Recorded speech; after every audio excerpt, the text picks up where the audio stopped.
Heyo. Alright, I already can't do this fan fiction. No, don't you fucking dare. Don't leave, Zane, please. Tom needs you. Help. We're continuing with this fucking shit tier anime level bullshit. It's not even good anime. Yeah, it's like one of those. It's school days. Yeah, there we go. If this doesn't end with Harry being decapitated and his head being put in a fucking gym bag, I'll be disappointed. That was the only good thing about school days. Anyway. Great, I just outed myself as someone who's watched School Days. I don't know what that is. So... Bad. Okay. That's what it is. Zane, have you watched School Days? I don't remember if I have. He's heard me bitch about School Days. Well, that doesn't mean I've watched it. I know. I swear people being like, the ending was the worst part. No, the ending was the only tolerable part because we saw that shitlord get his fucking comeuppance. That being stabbed to death and decapitated. Anyway. We're on chapter 4 of this shit. Yeah, if you couldn't tell, we're still with that time-traveling Harry Potter bullshit. Why are we reading this? Why are we reading? People always ask, what are we reading? But never, why are we reading? I can English. Everyone wonders what we're reading, but they never ask how we're reading. Here. With our eyes. 1 like equals 1 prayer. Don't do that, I'll catch fire again. Please do it more. No! Please, do anything to stop this. My allergies almost caused me to catch fire at work. People kept saying, bless you. By the end of the shift, my body was burning. Anyway. Well, let's get into this. Enough procrastinating. Rose felt the falling sensation again before it abruptly ended as she was deposited roughly on her bum on the floor of the mansion.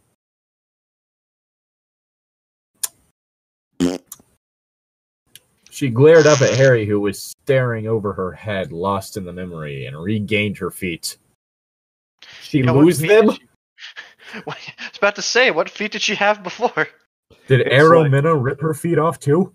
No. It's like she went through there, but like her feet ended up backwards, and now she has to like figure out a way to fix that. I don't fucking know. I'm tired. She splinched her feet. Yeah, that, I guess.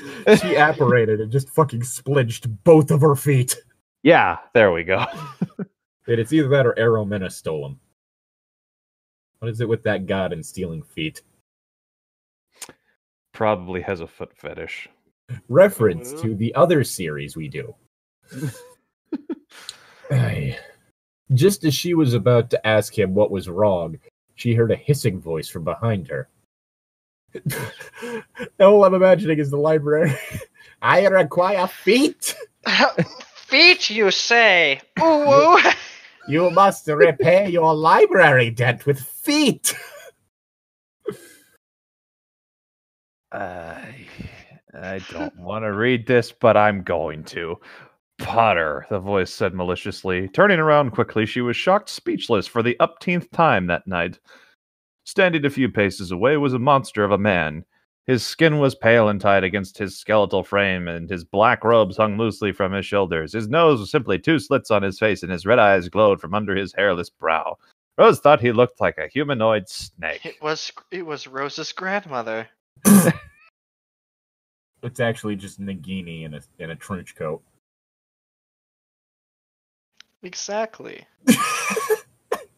Who else could it be? Okay, where'd I put the fan fiction? Oh my god. But even more shocking than the monster was the man he was dueling. It was Harry, but not as Rose knew him. The memory Harry was older, wearing all black, and his face was crisscrossed with scars.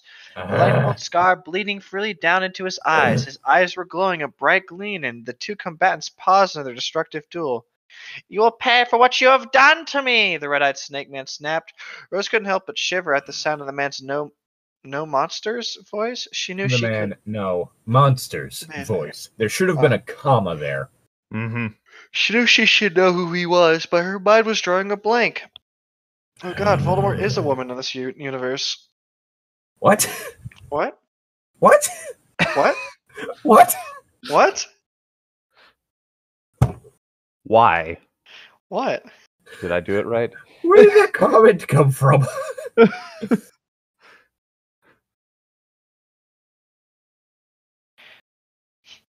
What? That was my line. I'm done. I'm trying to figure out where the Voldemort is a woman came from. What? What?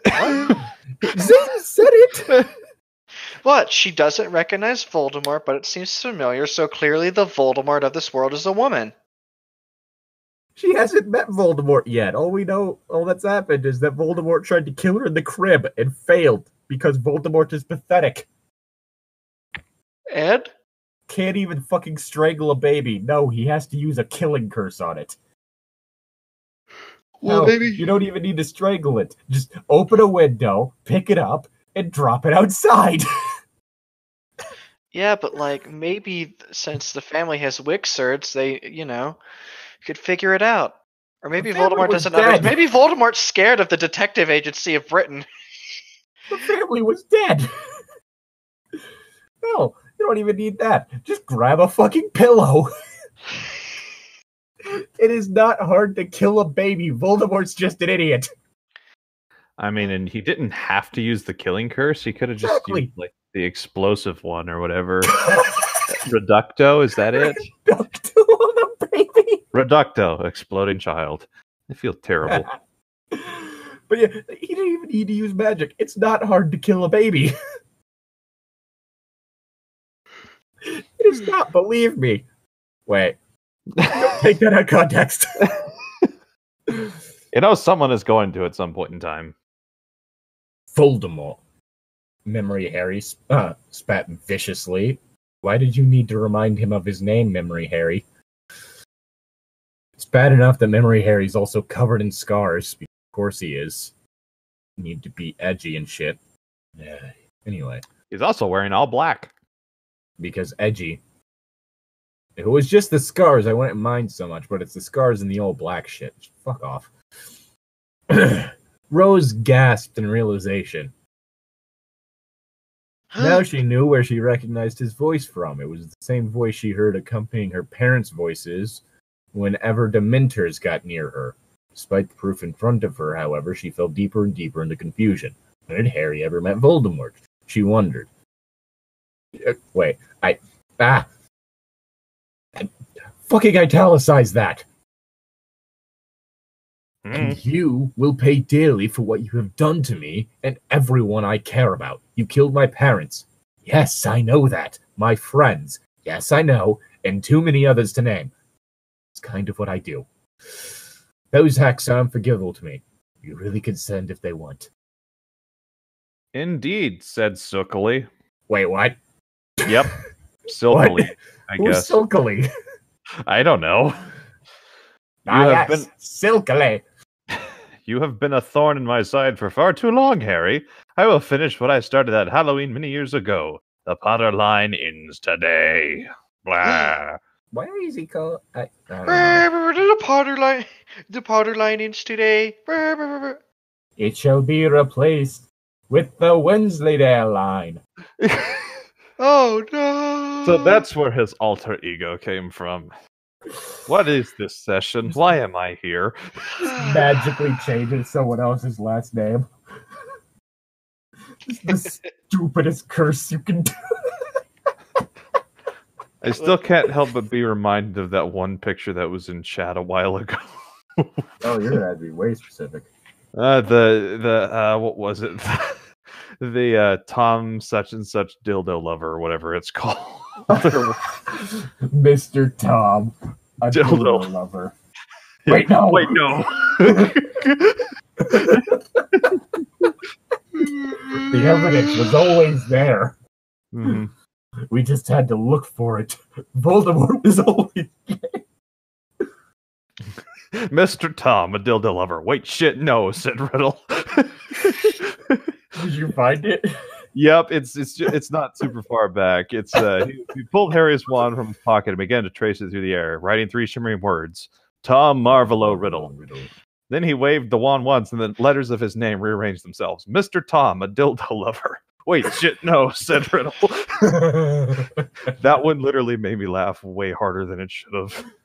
Or not hard enough. I don't know which. I officially accept this headcanon. It's better than the one where it's better than the timeline in which he has a daughter. Wait, what? Harry Potter and the Cursed Child. Ah, okay. You know, stage play. Harry Potter and the Cursed Hedgehog. Gotta go fast. There is something just... Why would you ever make this a thing in the idea of Voldemort having sex with someone? Just feels wrong. Hey, some people I don't know. Past appearances. I think Bellatrix probably would have been up for that, but... Well, no, Bellatrix would have been up for it. I'm saying just Voldemort willingly having sex with someone feels wrong. We already know that he was incapable of love because, you know, the whole thing stated about someone who was conceived under the effects of a love potion. Mm-hmm. But it's like the Joker having sex. It feels wrong. Mm-hmm. It just shouldn't be a thing. Mm-hmm. I'm just picturing a girl standing in front of Voldemort, and like she has like a you know a class board behind her or something, Mm-hmm. and on it just says "reasons to have sex with me," and it's just just really dumb stuff like maybe we can create a powerful child that'll be loyal to you, yada yada yada, just dumb stuff like that. Mm. Just like trying to be like Voldemort, please. Voldy baby. It was like Rose had finally opened a birthday present that she already knew she was getting. She's pretty sure that Harry wasn't her cousin. He wasn't even a brother, but he was still a Potter. No, Harry was more like another version of herself. She now had The what? I can't read right now. She now had the what, but she was still missing the why. She could only hope Harry would answer her questions when they were done. With that realization, she turned her attention back to the memory that was playing out in front of her eyes. Memory Harry had his wand calmly pointed at Memory Voldemort's chest, and Rose was proud to see that he showed no sign of fear. Ugh. Then, as if by an unspoken agreement, both wizards lunged at each other. They wielded their wands like swords, red light at the tip of Memory Harry's familiar Holly Wand, and green Ollie. at the tip of the Dark Lords. She couldn't believe how fast and amazing the duel before her was. She truly thought she had been a prodigy at defense against the dark arts. But the dueling match made her realize how woefully inadequate she really was. And the two extremely powerful wizards fired curses and hexes back and forth.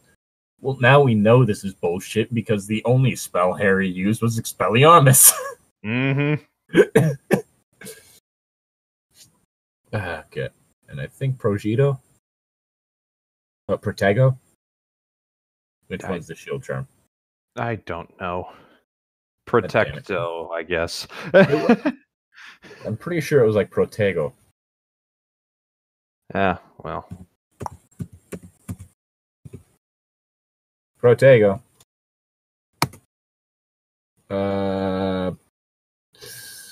Yeah, shield charm. Protego.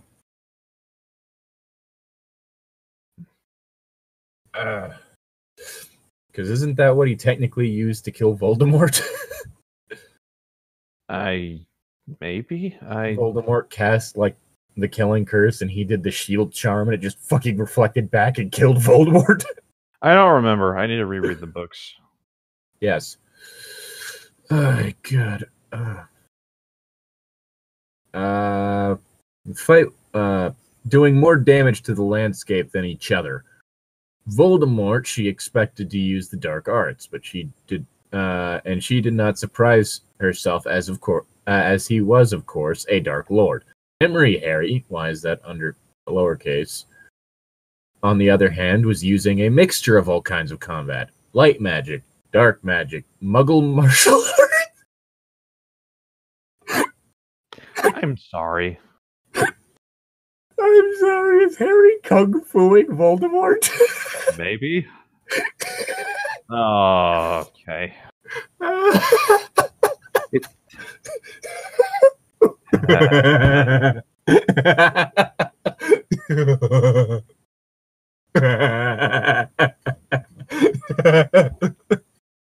my god.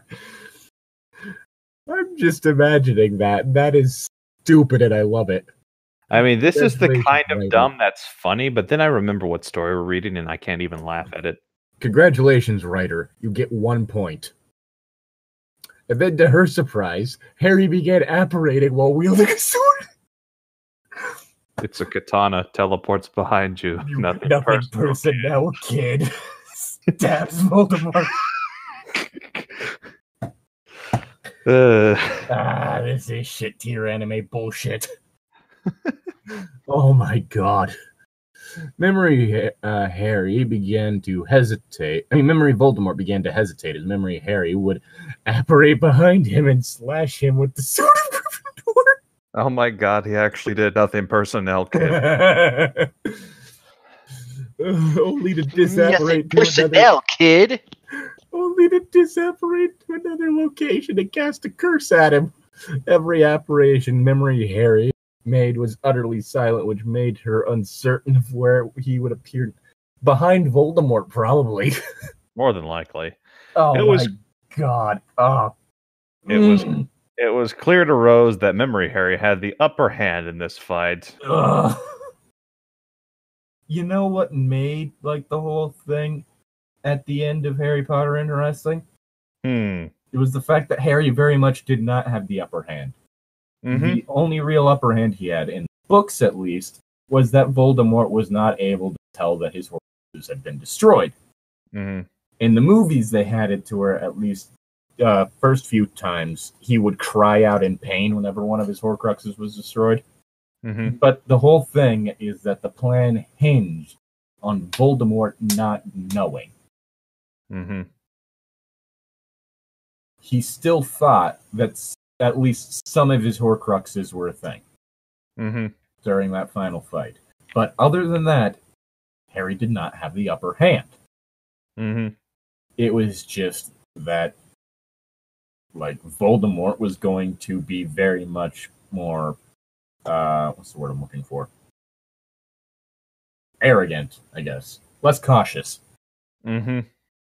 This bullshit. This teleports behind you. Again, the whole thing of having it to where your main character is an overpowered, badass. There are few ways you can make that work. I've brought this up before. Having it more of that aspect of the character is more something that's considered terrifying, to where it's less of a situation of will they win and more will their opponent get out alive. In that case, you have to lean more heavily and on making it to where it's not the main character that you're rooting for, but more the opponent, which has can be done a few different ways. Again, you don't. There are only two reasons you want a curb stomp battle: comedic effect or horror. Those are the only two reasons you want to do that sort of thing. So, unless this is supposed to be a whole thing of, whoops, we thought that Voldemort was going to be powerful, or, oh no, we have a entirely new evil unleashed upon this world, you shouldn't do that. Mm-hmm. Again, One Punch Man, that makes it work because it's comedic effect of overpowered villain, and then fucking Saitama rolls in, just beats him down in one shot, and everyone's just like, wait, what the fuck? And of course, the whole thing of introducing a new villain, have him it's typical fare to have them just absolutely either obliterate a pre-established powerful character that typically is either a reoccurring villain or one of the more powerful heroes. See this in comic books all the time. This you don't want to have it towards a landslide victory in a fight that we're supposed to care about. That again isn't being done for either shock or comedy. Sorry if that was a bit long-winded. It's just No. You make some really good points here, and that's the whole thing. Is like this is just annoying. Is all. Like, I mean, but this is the more classic like fan fiction bullshit I'm used to. Like, I'd rather deal with this than self-cessed. Yeah. But you're That's getting one thing. both. Exactly. That's one thing I can say about Jenna Silverblade. At least there wasn't fucking incest. I just dropped my water bottle. There was all sorts of other weird kink shit that I really don't want to deal with in my life. There wasn't incest. We weren't taking a trip to Alabama. Unlike we are now.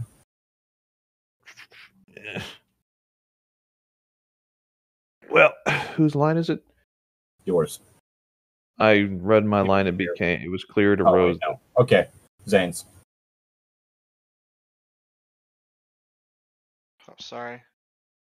It's all right. Rose began, I believe, is your line, Zane.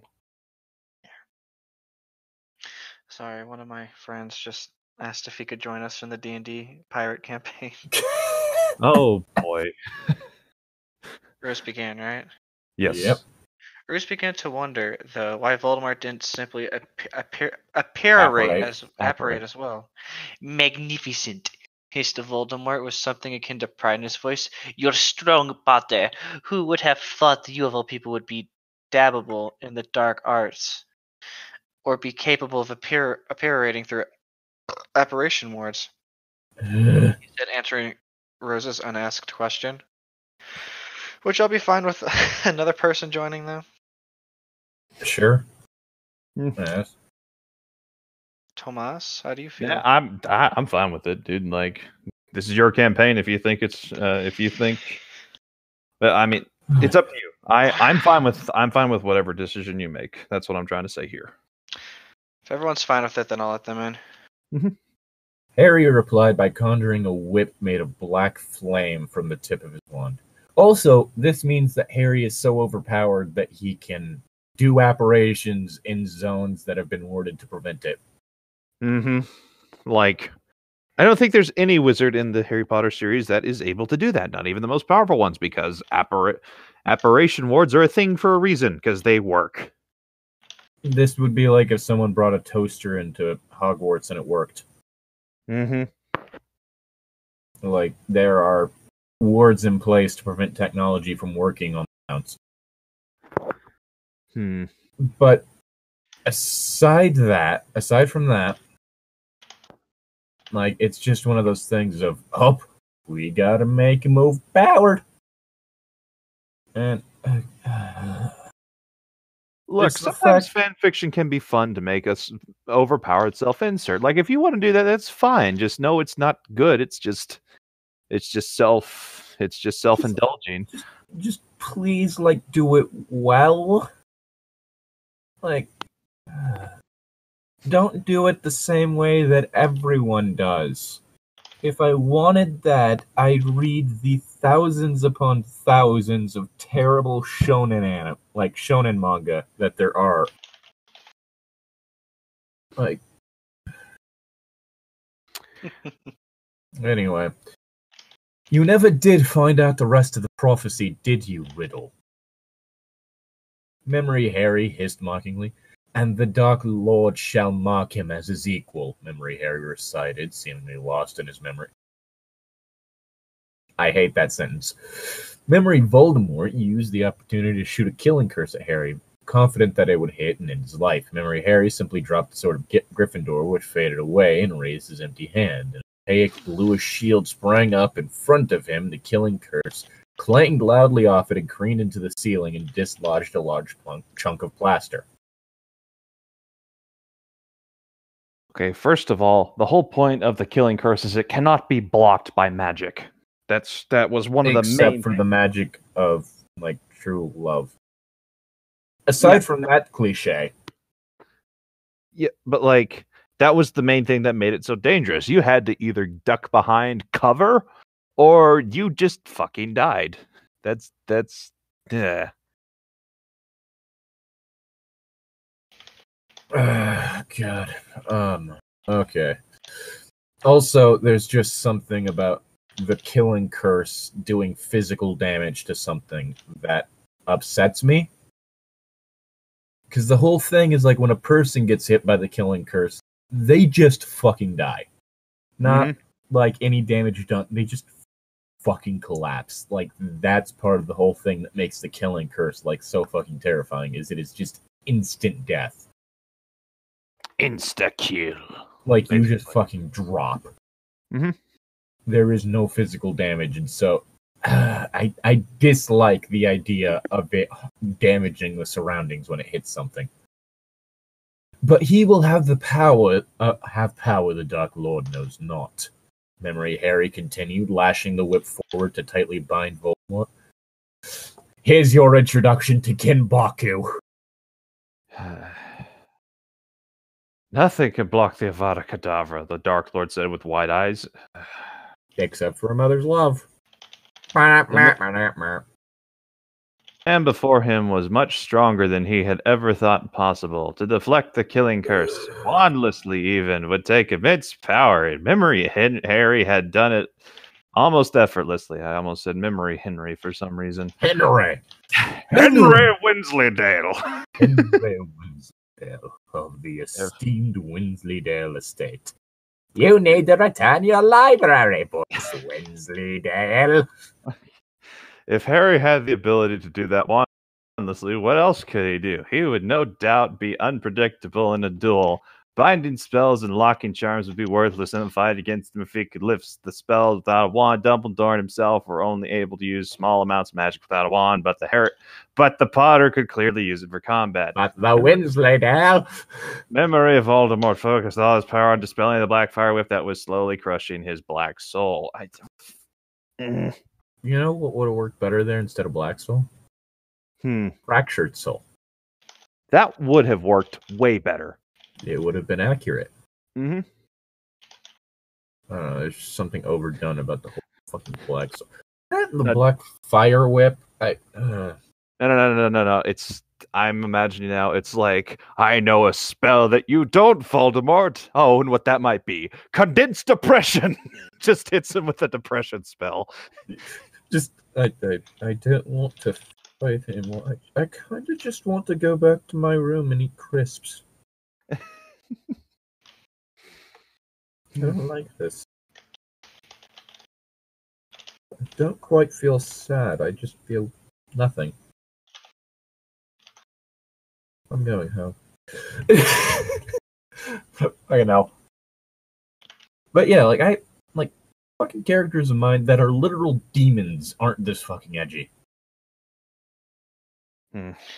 Who's more edgy, though? Kyle or this person? This person. This person, definitely. Shit. Kyle's fire shit isn't pitch black. He has a hell sword, but that's more funny than edgy. And it's not like, oh, this is from somebody I slain, yada yada yada. It's just like, hi, I have a really big dumb sword. Yeah. That's my sword is dummy thick.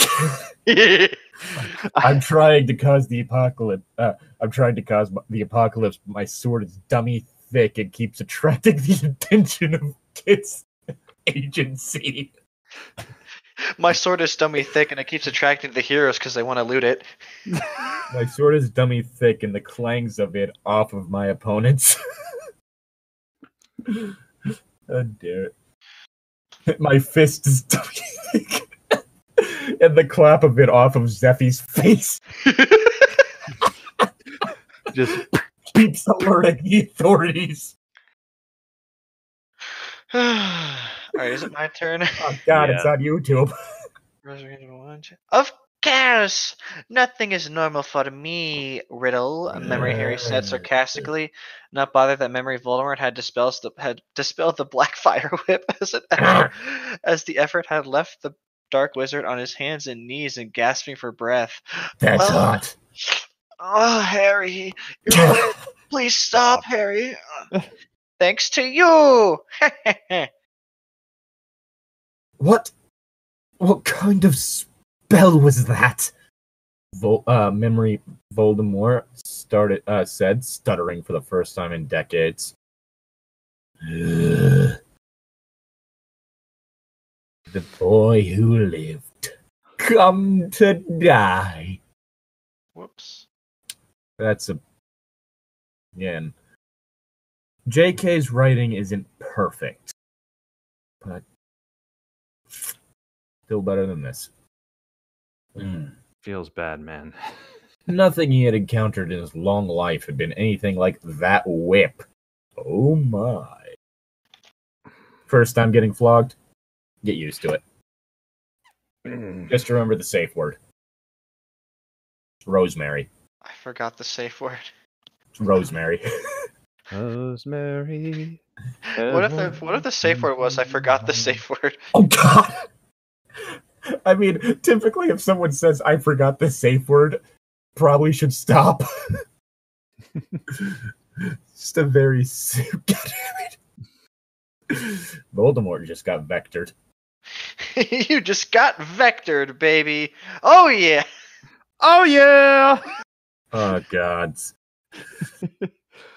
Let's see. Why should I tell you? Is that where I am? Yes. Okay. Why should I tell you? Replied Memory Harry. You won't need to know You won't need to know where you're dead.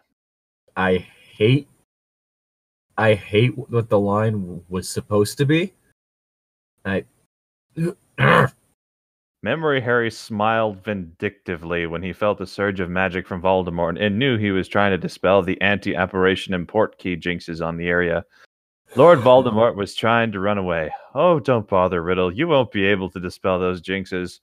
Hermione made them herself before she died. Memory Harry stared nastily at the prone figure of the Dark Lord.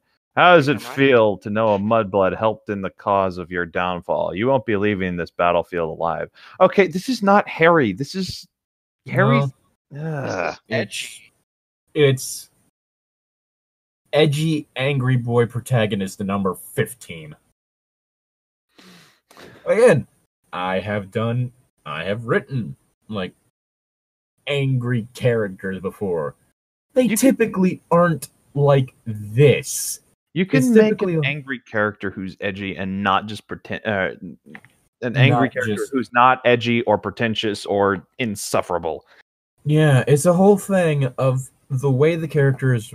Like, it's a whole thing of, in good writing, what you need to do is give us a reason to give a shit. Like, and again, that's the whole thing. You can do a self-insert, but if you're going to do a self-insert, do it well. Make the character likable. That's the whole problem with, like, a lot of people doing self-inserts for things, is that they just make, like, the main character just some insufferable brat. Or some edgy angst machine, or something of the sort. And so they're doing themselves no favors.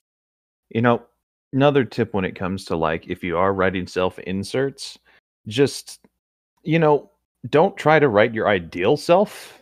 Make your actual self, and people might like them a little more. Because, like, your ideal self, if they don't have flaws, people can't relate to it, and it's just, there's just no point to it. Like, have it to where it's a reflection of yourself. Have it to where, like, they have issues that maybe you yourself are trying to work through. Mm-hmm. And if you don't want to do a full-on self-insert, just put pieces of yourself into your characters, like something that you can relate to, so you can write something realistically. Like, it's kind of the whole thing of, like, how often Stephen King would have it to where his characters were alcoholics or drug addicts or stuff like that, because that was shit he was going through. You kind of tell from the man's writing. He does write like a sentient bag of cocaine. Mm-hmm. But Legit bag of cocaine, huh? I wish I could. I wish I could take credit for that phrase. Ah. But like, this sort of thing can be done well. You just like the whole thing is that the best way to make yourself likable, like a character based on yourself likable, is to have them be like have them feel real, relatable, personable. Have it to where it feels like, yeah, this is a person you could run into. Mm-hmm. Don't just do the whole thing of you but better. Mm-hmm. Because typically you're gonna end up showing some really bad sides of yourself without realizing it. And that whole thing of not realizing that that's a like that what you're showing is kind of a bad thing is where that sort of shit falls flat. Well, enough with writing 101 with Tom and Llytic. I still need to actually get around to writing. I just brainstorm. Because I suffer from constant writer's block. I suffer from writer's square. It's almost like writer's block, but it's more two-dimensional. Fucking line is it? Zane's. I think I finished my line, yeah. Yeah, so Zane would start with memory Voldemort's glare. Oh. Memory Voldemort's glare intensified at the messy-haired youth, but Memory Harry seemed unbothered by it. Instead, Memory Harry exuded an aura of confidence as he glowered. This isn't confidence, this is edgy fuckboyitude. Right back at Voldemort's prone form. Oh god, he's prone. That means we get advantage on attacks, right? So Goodbye, Riddle. Oh no, they aren't ranged. Flipped. Remember, Harry hissed softly. In a single movement, Harry lunged forward and summoned the Sword of Gryffindor to his hand and swung it in a wide arc. Voldemort raised his hand weakly to defend himself, but only succeeded in getting his hand slashed off at the wrist. Voldemort out a horrifying scream, and Memory Harry reversed his swing, cutting the Dark Lord's other arm completely off. You know, funny thing about the Sword of Gryffindor is that it was laced with basilisk venom, which was something so powerful that only the tears of a phoenix could heal that wound. Meaning that just one stab from that should have it to where Voldemort would start dying if you destroy his Horcrux. Yeah, just one scratch, not even a stab. Just like you cut, you get like a small paper cut, and he's done. The first nothing personnel kit should have been what killed him. Mm-hmm.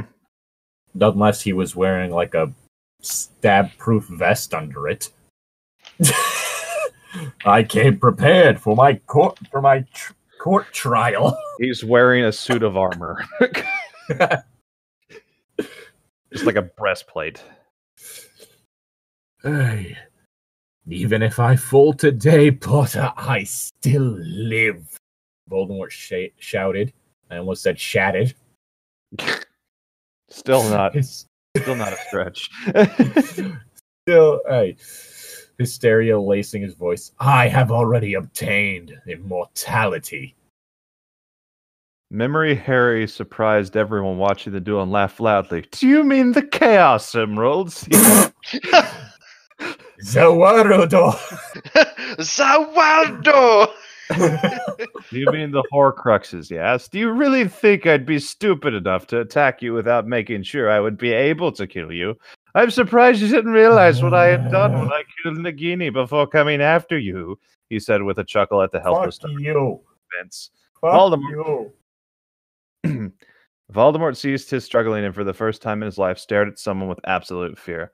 Oh yes, you know what I am talking about, don't you? I hate this gloating bullshit. Memory Harry continued with a very Malfoy-esque drawl. Yes, I have destroyed all of your Chaos Emeralds. The Gaunt family reads your diary. The cup of Helga Hufflepuff, the crown of Rowena Ravenclaw, the crest of Gryffindor, the necklace of Salazar Slytherin, and of course your pet Nagini. There were more than that. Yeah, I know, but who cares at this point?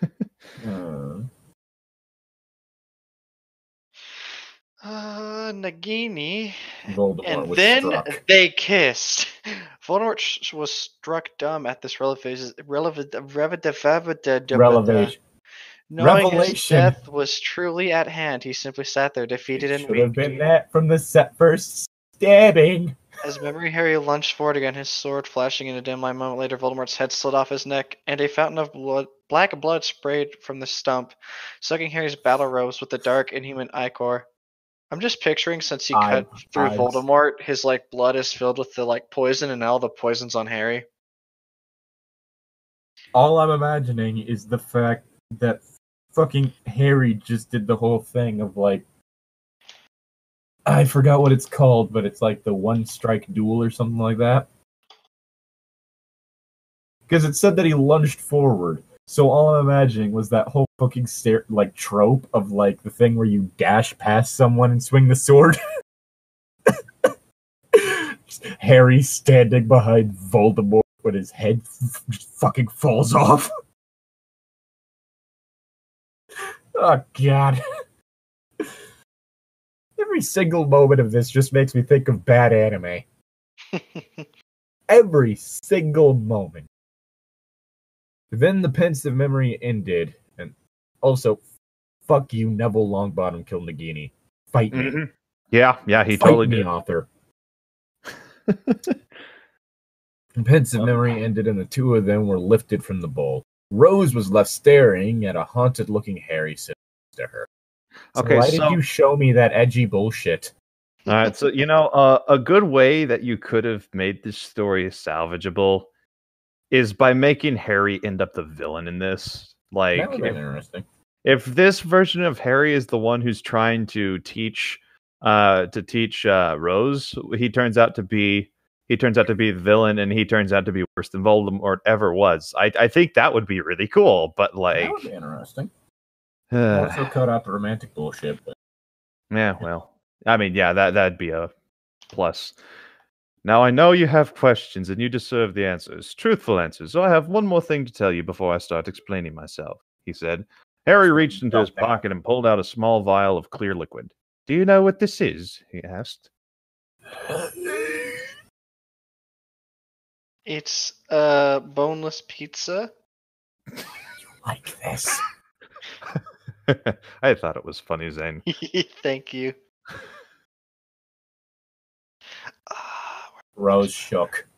Rose shook her head negative, and Harry began to grumble under his breath about Rose's education.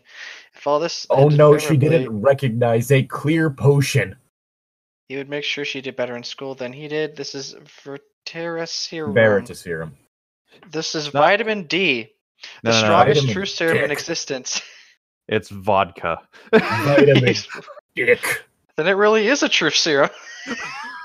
Through drops of this, and you'll be forced to reveal all of your secrets to whoever asks for 2 hours, or until the antidote, which here held up no violence and slightly milky liquid, is given. This potion is restricted from use outside of the ministry, and anyone who is caught using it without proper authorization will be put in Azkaban without trial for life. Oh no. Oh no, my life. Rose had a good idea what Harry had been planning.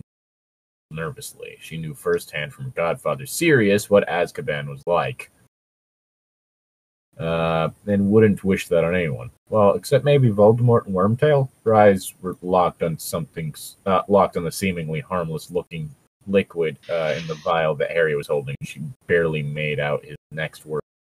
I mean, I'm kind of in agreement. I think Wormtail deserves to go to Azkaban because, fuck that guy. Seriously. Yeah, fuck Wormtail. But don't fuck Wormtail. No.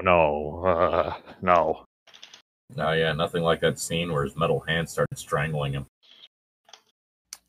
If at any time during my explanation you want me to take some of this, just say so, he reassured her.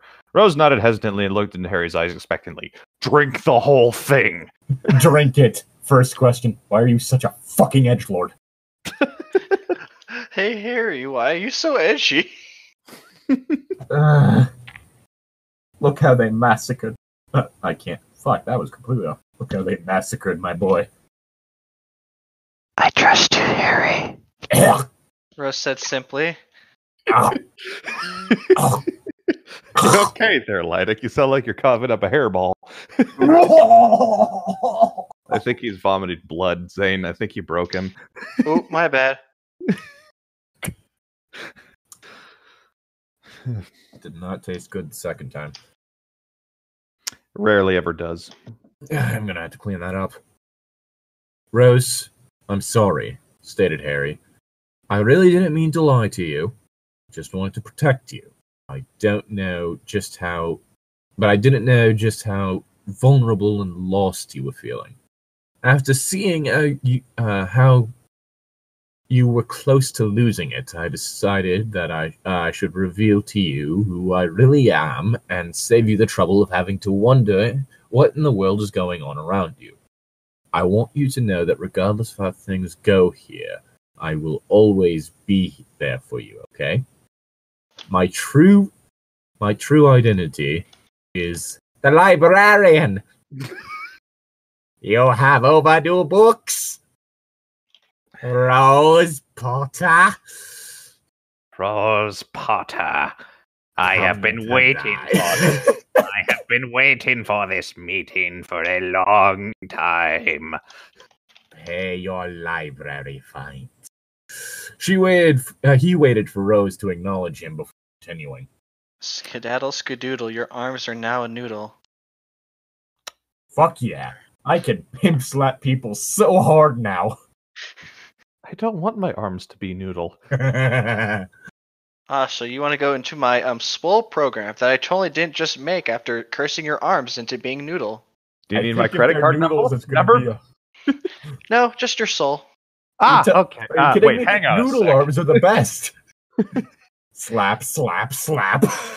I don't need your soul forever. Just 20 years of your life. Because I think I'm just gonna do push-ups, sit-ups, and drink lots of orange juice. Shit, he already knows the program. How is he gonna do it with noodle arms though? There are no bones in those. I don't have noodle arms. Fuck. Not yet. Oh God, please no. Noodles, noodles, noodles. Noodles. Noodles. New. Oh, whoa, what's this? Notice this, your noodle arms? I'm already dying on the inside. It's fine. I'm already dying on the outside. You're already dead. Oh, my wamo you. Mommy. I don't fucking know. I'm tired. Tom needs sleep. All I can think of now is just fucking Immortal Hulk. That's my secret cap. I'm already dead. Looking away for a moment, Harry took a second to organize his thoughts. Now, as I'm sure you've already figured out, I am not your cousin. I'm the librarian. I'm not even sure what you would call me, but I am a Potter, said Harry. I guess the best explanation I can come up with is I am you if you had been born a boy. And not a redhead. Just kidding. I'm actually drugging you right now. You just got vectored. No. Now, actually, I'm not Harry Potter. I'm John Cena.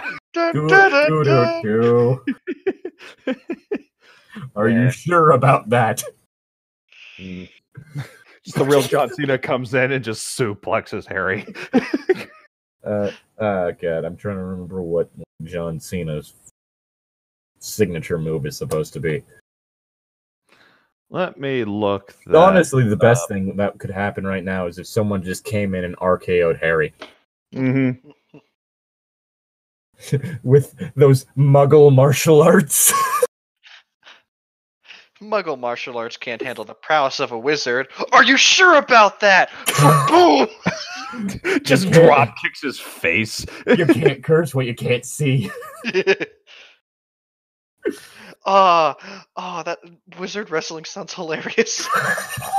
Wizard wrestling.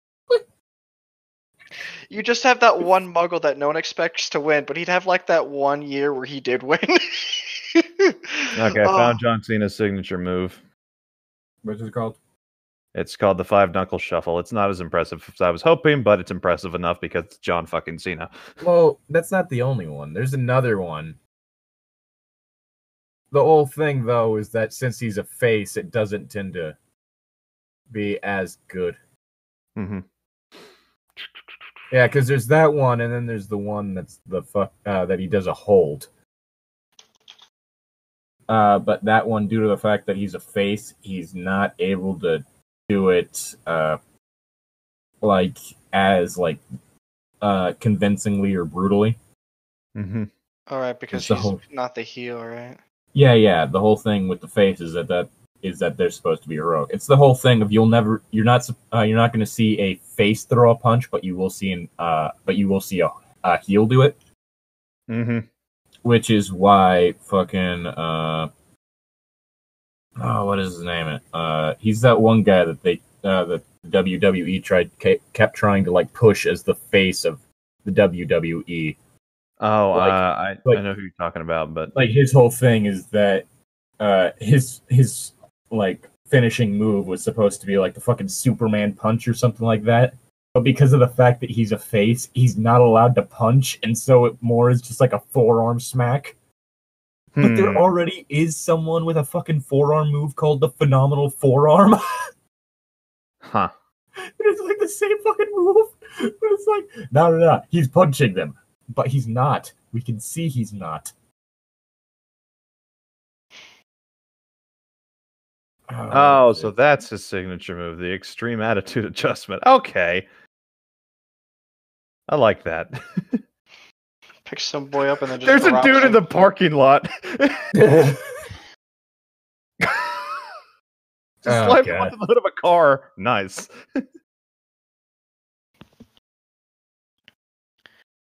I will say, that's not the...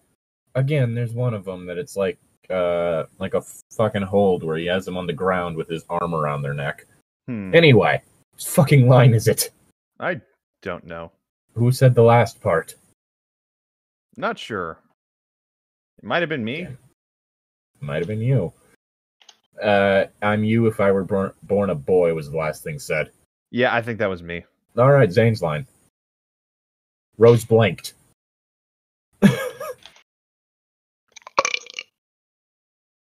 Okay, that was my line. God damn it. Rose hesitated. Rose's face, no. Blinked. Rose blinked pensively and waited for Harry to continue. Just one eye at a time. It's almost been an hour, and I think we're not even halfway through this one. We keep getting fucking sidetracked. Yeah, let's try to focus here a little bit, but... What I want to tell you tonight is who I really am, where I'm from, and exactly how your name was put into the goblet of fire. A man is pretending to be Mad-Eye Moody, and he put your name in. Harry somehow knew what her next question would be and answered before she got the chance to speak. And yes, it has everything to do with the dream you had over the summer. Right, that was the old man dying. Now I remember. Rose seemed placated at this, but Harry still noticed that she was shaking slightly. Whether with anticipation or with fear, he wasn't sure, but he was happy that she was calm nonetheless. Because there was that one house that the old groundskeeper was still taking care of, and then weird baby Voldemort thing, had Wormtail kill him. Yeah. Who are you, really? Pettigrew. Who are you, really? Rose blurted before Harry had a chance to continue. If you let me fucking finish. I thought you finished, sorry. No, the joke was Harry saying that. Ah, okay. Who are you, really? Well, if you let me fucking finish. My name is Harry James Potter, the son of James and Lily Evans Potter, and I am, in reality, 22 years old. I am from an alternate dimension where you were born a boy and I am that boy. In my dimension, everything happened to you, happened to me. What you just saw was my final battle with Voldemort 2 years after that fight, after traveling around the Europe. I was somehow sent to the alternate reality and DH for 4 years, replied Harry. I have yet to figure out how or why I was sent here, but when I do find out, I'll tell you everything you want to know. I really hate the fucking DH thing. Harry paused to give Rose the opportunity to answer some questions, and she did not disappoint. She had so many questions to ask Harry that she didn't know where to begin. So she started with the logical one. Nothing about this is logical. So, if you're older than me, but you are me, does that mean that you know the future? I can see the future. Yes. There's lots of fire in the future. Isolated entirely within your kitchen. Yes. May I see it? No. Seymour, the house is on fire.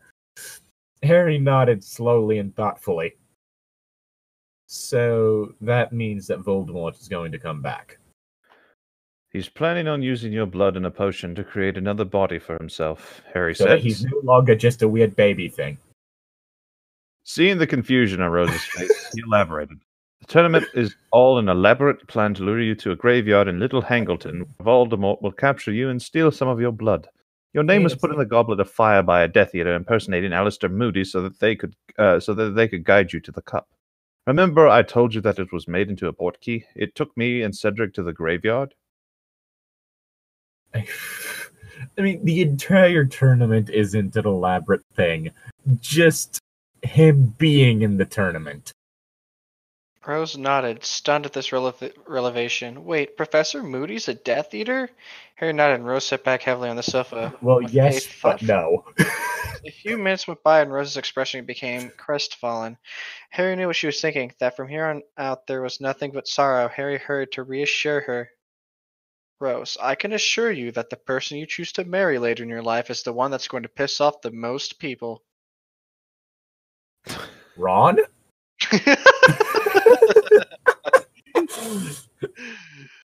No, wait, Neville? I mean, I'm not disappointed, I'm just surprised.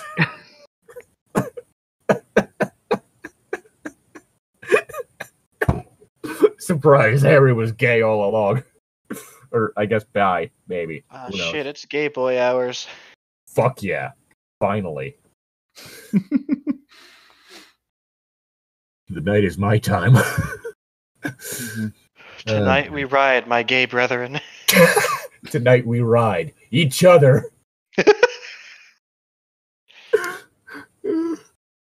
Rose, he said gently and lifted her chin so that she was looking into his eyes. Before hose, I respond softly. Rose before hose? Rose before hose. Ah, I hate it. I'm not going to let any of this happen to you. I care about you far too much already to let you go through any of that. What is it with these stories and having Harry be weirdly obsessed with his childhood self? Because it's the good old days. Apparently Harry can't grow the fuck up. Also, it doesn't look like he can grow up hair either. Oh god, now I'm gonna go back through puberty again. Tears began to roll down the girl's cheeks and she pulled away from Harry's hands. All this information was almost more than she could handle right now. After everything that had happened to her in the few months that she had been back at Hogwarts, perhaps the revelation that her newfound cousin wasn't really her cousin was the hardest to take in. She stared imploringly into Harry's eyes and began to... I wanted to fuck myself. Into Harry's eyes and began to sob in earnest. If you care about me so much, she said accusingly, then why did you lie to me? Fuck off. Would you believe me if I told you right when I met you? No. Then shut up! Harry sighed and stared at his lap. If you were in my position, he asked, shaking his head slightly, what would you do? Tell Leave. The truth? Leave. Go back. Find a way to go home, if anything. I don't want to relive high school. I hated that place.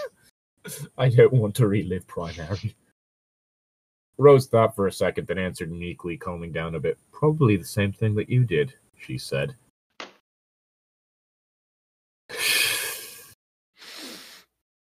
Then you understand that I didn't want to cause you undue stress or hurt your feelings. I just wanted to protect you. I don't want to set the world on fire. I just want to start a flame in your heart. Whack. Whack, whack, whack. Whack. Zane, your line. Wah! Wah, Luigi! Rose's Wah. sobs redouble, and Harry fought the urge to wrap her in a warm, comforting hug. Now it's not the time, and he wasn't even sure if she wanted one. Instead, Harry did the only thing he could do and soldiered on. When I arrived here in this dimension, my only thought was to find out how and why and a way to get back to where I came from, he said. Rose looked imploringly up at Harry, silently willing him to make make things make sense again. But then I heard someone crying in the woods, and I met you. Then I got to know you, and I knew that I couldn't leave you alone. Harry was a bit surprised when Rose threw herself into his arms and hugged him tightly around the middle. Please don't. Wrapped his arms around her slight shoulders and held her until her sobs subsided. Can you do? Just absolutely nothing but crying and hugs because female. Hello, I am a female. I do nothing but cry and hug. I require your immediate love and attention. Give it to me now. Because Your love that requires is how... Your love lacks materials. Please just construct additional pylon. Please construct more love. I require my love. My love. Love will fuel this shift. Fuel me. Your love will materialize into something that we can use to construct additional pylons. Love manifests as a fucking hammer. The love hammer. Wait. With this Wait. love, I shall smash everything. Oh, that can't be taken anyways. Hey, that's part of everything. Smash everything. Even the trees. Oh yeah, tree sex. Sorry, she said bashfully once she stopped crying. Harry shrugged an equally shy look on his face. Sorry. Ugh. It's okay, he muttered. He noticed Rose wiping her eyes, and he wantonly conjured a clean hanky for her to dry them with. I wish to suplex both of these people into the ground with enough force that they are stuck upside down, unable to move.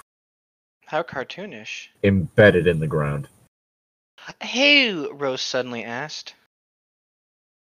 Harry blinked bemusedly, unsure of what she meant. Excuse me. Rose hesitated for a second before explaining. You never mentioned what happened to any of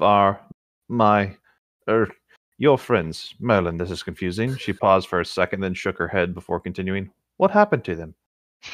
Was that an actual phrase? The whole Merlin thing? Yeah. Yeah. I Merlin think would so. be used for like different things like that. Merlin's beard.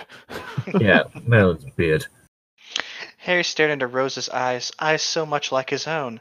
For a few minutes before coming to a decision, he knew that Rose wanted to know. Did he just sit there, like, staring intently into her eyes for like 3 minutes? Harry, you're staring so hard. What are you trying to do? And this is to go even further. Beyond. Ow, my throat. He knew that Rose wanted to know. She wouldn't have asked otherwise. No shit.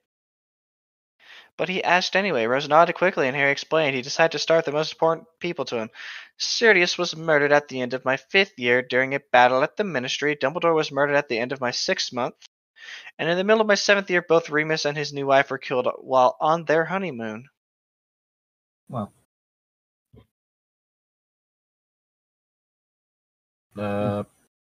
Also, I'm raising their son. What? No, he's not. Rose's face drained of all color, and she looked like a child that had just been told Christmas had been canceled. Okay, I like that phrase. I'm going to beat one of these characters to death with the other. Sirius and Remus die? She squeaked pitifully. What about Ron, Hermione, and Ginny? She continued, her chin quivering with emotion. Oh, Ron they didn't becomes a die. death- They just hate your guts. Hate your guts. Ron became a Death Eater. It's really fucking stupid. I had to kill them because Edge. Wait, Ron's a Death Eater? Oh, In this one, you I missed think what was so. mentioned in the first chapter about what he did to Hermione. He was upset that he got rejected because we need to have that happen. Because it turns out that Hermione actually was secretly harboring feelings for Harry, even though if you pay any attention to the fucking books or movies, it's clear that there's actually more chemistry going on between Hermione and Ron. Because the whole thing is that they playfully bicker all the fucking time. That is their thing, and Harry doesn't fucking understand it, so which is why they get upset when he tells them to stop fighting at different points. Mm-hmm. Harry's not But- very good with people. I But can relate no, to that. people read this and it's like, oh, well, clearly Harry has more chemistry with Hermione, the person he at multiple points describes as shrill. That's how that works. Because main girl has to hook up with main boy, even if they don't have any romantic chemistry.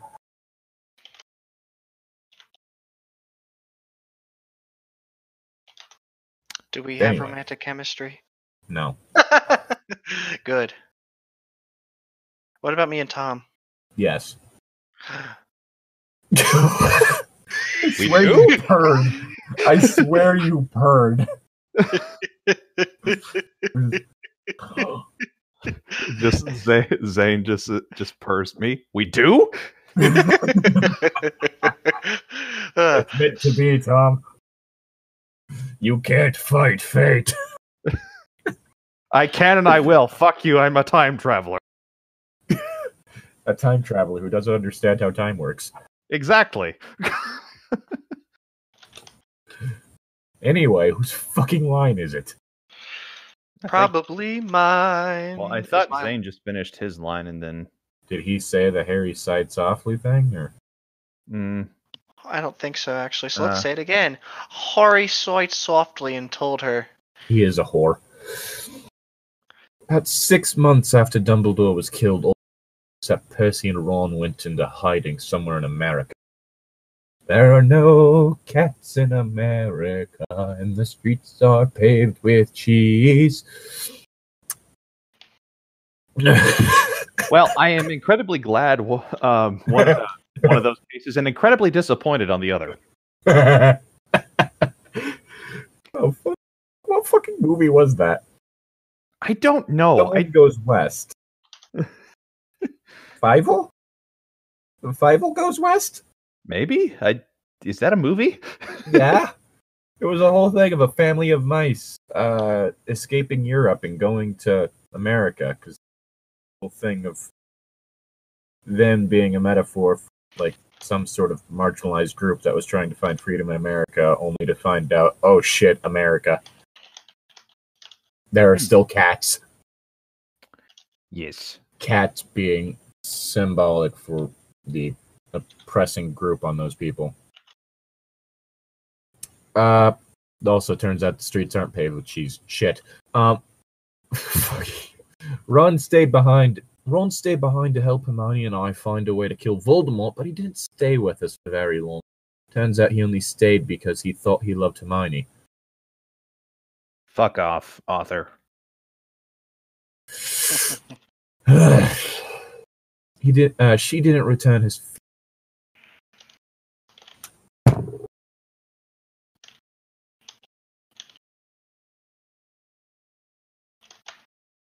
Is it possible to beat a piece of code to death? I'm sure you could find a way. Okay. Mm-hmm. That gives me hope. And it broke him. He killed Hermione that night out of jealousy simply because she told him that she loved me instead. Huck off. And he ran off to join Voldemort.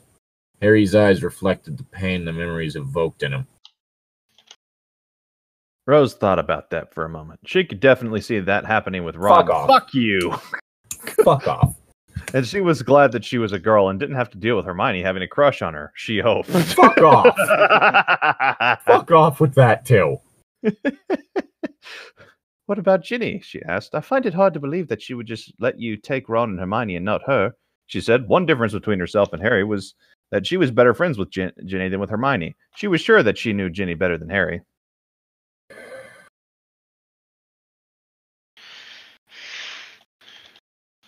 Sorry. Trying to make a character while doing this. For D&D. Pirates. Mm-hmm. Yeah, that dude who said he wanted to join. I'm trying to get his character out as quick as possible. Are you making it for him, or? I was about to say, like, he could We're just input doing the stuff DMs. himself. We're doing DM. We're in Oh, DMs okay, right now okay, discussing gotcha. it. He just gave me his rolls. I scared him to death because I read the wrong thing and I thought he got all negatives. Uh-huh. Oh, God. But I was actually just reading his point by total. Oh, yeah. He's got all positives. His lowest is 11. His highest is 17. Holy shit. My highest is 15. People have been getting really high this time around. Yeah, Yeah. no, I was like, Todd will do that. I think, I mean, I have an 18 in one of my stats, and then like the rest of everything, it's like it's average to decent. Yeah. And then it's like I was like, okay, cool, this will be a good character. I am way far behind everyone else. Yeah, my lowest is an 11, and I have 215. Mhm. Which It's the a 15 good in strength balance. is kind of disappointing, but at the same time, I'm also counted as low carrying capacity, so that's nice. Mm-hmm. And you could just, and when you get to level 4, you could just put the +1 into 15 and bump up the modifier by 1. So Yeah, bump up those two. Mm-hmm. Yeah. Yeah. Zane's line. Mm-hmm. Right. Sorry. Well- My last line was Harry's side, so yeah. Well, you're right about that, Harry conceded. She wasn't happy, especially when I broke up with her. Wait a minute, Rose said in a rush. You mean to tell me that you and Ginny, she poked the tips of her index fingers together a few times, docking? To his credit, Together! To his credit, Harry flushed in embarrassment and scratched the back of his head sheepishly. How did she know? Yeah, well, he trailed off. Rose simply smiled knowingly at Harry, and he Fuck off. repeatedly ignored her triumphant look.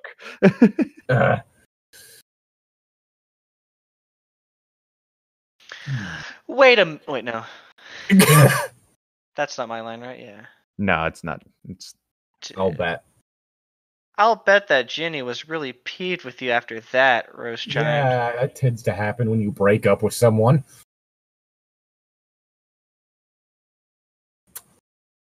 Harry laughed bitterly at the bad memories. Actually, she wasn't nearly as angry as you'd think, he said a bit sadly. She told me that she understood, and I promised that, once Voldemort was out of the way, we could be together again. Harry stared morosely at his shoes, unable to go on. Rose didn't have to hear Harry say he was madly in love with Ginny. She could tell that he was just by looking at his face. As to separating herself from her, himself from her, she understood that as well. She'd do the same thing if she were in his position. You must miss her a lot, she said, laying a comforting hand on Harry's shoulder. Harry shook his head slightly. No, don't join. You have to keep yourself safe. Doing this cliche. I don't care how faithful you are. You're staying out of the fight.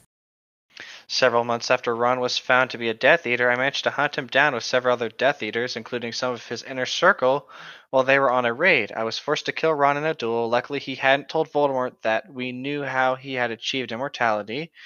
Why he didn't, I don't know, but Ginny, when I told her that I had killed Ron in a Death Dater raid, said some pretty awful stuff about how everything was my fault. My parents' death, Sirius, Hermione. I couldn't stay with her after that. Harry said quietly, not really wanting to talk about Ginny anymore. It was still a sore subject for him. After Ron died, the rest of the Weasleys disappeared from the wizarding world. They went and disappeared from the wizarding world? Yep, they flew away. They just right vamoosed out of that bitch. Goodbye. Leave. Goodbye. Very nice. Rose stared disbelieving at Harry, unwilling to accept that Ginny would say something so nasty to him, or herself by extension. Now, Harry said, clearing the lump in his throat and pushing all his As to why you're in the Triwizard Tournament, like I said before, Voldemort will need you to be present so that he can resurrect himself. I have a plant to... Pulls out gillyweed. I have a plant.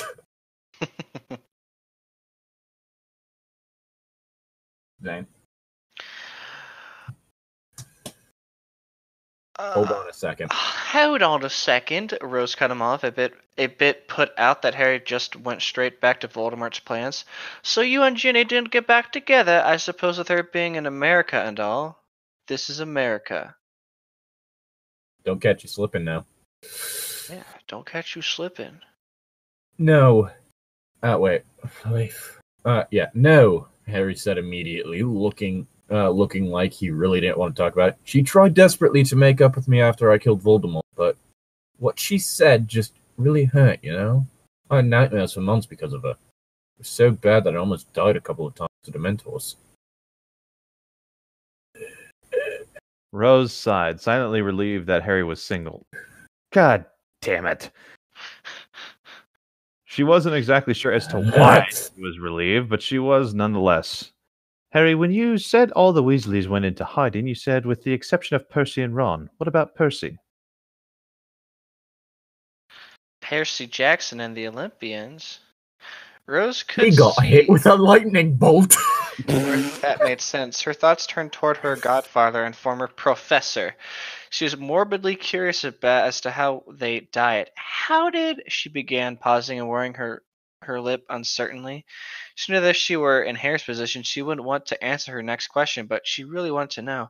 How did Sirius and Remus die? She paused again as part of Harry's tale finally registered with her. No. How exactly did Dumbledore die? You skipped a part. Your line started with Percy. Yeah, your line would have started with Percy. Percy growled out Harry. He became a traitor to the light side in the summer between my 4th and 5th years. He had a falling out with the Weasleys. Turned out that he joined Voldemort. A few years later, he reconciled with his family, but it was just a cover. He was really spying for Voldemort. Fuck off. Fuck off. Rose simply gaped, but the shock was lessened since Harry had already explained that Ron had become a Death Eater as well. I honestly can see Ron becoming... Fuck off! But Percy, the rule monger, she asked skeptically. Harry let out a short, bitter laugh. Percy wanted power and money. He insulted his father in their own home and frowned upon everything his family believed in. He didn't trust me or Dumbledore when we said that Voldemort was alive. He said Dumbledore was senile and I was an attention-seeking brat. To be honest, Ron's defection shocked me more than Percy's. Rose could see where that made sense. Her thoughts soared toward her godfather and former professor. She was morbidly curious as to how they died. How did she begin, pausing and wearing her lip uncertainly. She knew that if she were in Harry's position, she wouldn't want to answer her next question, but she really wanted to know. How did Sirius and Remus die? She paused again as part of Harry's tale finally registered for her. No. How exactly did Dumbledore die? I mean, he's Dumbledore, the only wizard Voldemort ever feared. Snape killed him. Turns out that Snape was actually a double agent in a way. Voldemort thought that he was a spy for the Death Eaters, but it turns out that his unresolved feelings for our mother were being used to make him a spy for Dumbledore and the Order of the Phoenix. And so he killed Dumbledore as part of that cover, and then later cut off one of the Weasley twins' ears. Is this making sense to you? Hey. Once again, Harry laughed bitterly. After the fiasco at the Department of Mysteries, Harry's faith in the headmaster had been shattered irrevocably. Dumbledore? You make it sound like Dumbledore's invincible. Flashbacks to Harry Potter Puppet Battles. Dumbledore! Dumbledore! What is it with this shit? I found the source of a ticking! It's a pipe bomb! Yay! Voldemort, Voldemort, oh, Voldemort. He's far from it, as human as you or me. You can say he was partly the reason why Sirius died in my 5th year. Dumbledore thought it was best that I be treated like a child and hide secrets until I became an adult. Honestly, he was a child. Yeah, You were a honestly, child, Harry, you bad dumb idea. fuck. You dumb fuck. I don't really want to talk about it, so let's just say the reason I hate Snape so much and don't trust Dumbledore came from my disaster of a 5th year, Harry said, looking a bit lost. Sirius was killed fighting his cousin, Bellatrix Lestrange. Harry growled the name with such vehemence and hatred that Rose flinched, trying to save me from my own stupidity. Okay, at least they agree on that one. Bellatrix Lestrange was a very, very hateable villain. Well, yes. I thought we were agreeing on the fact that this Harry is very stupid. Well, that too.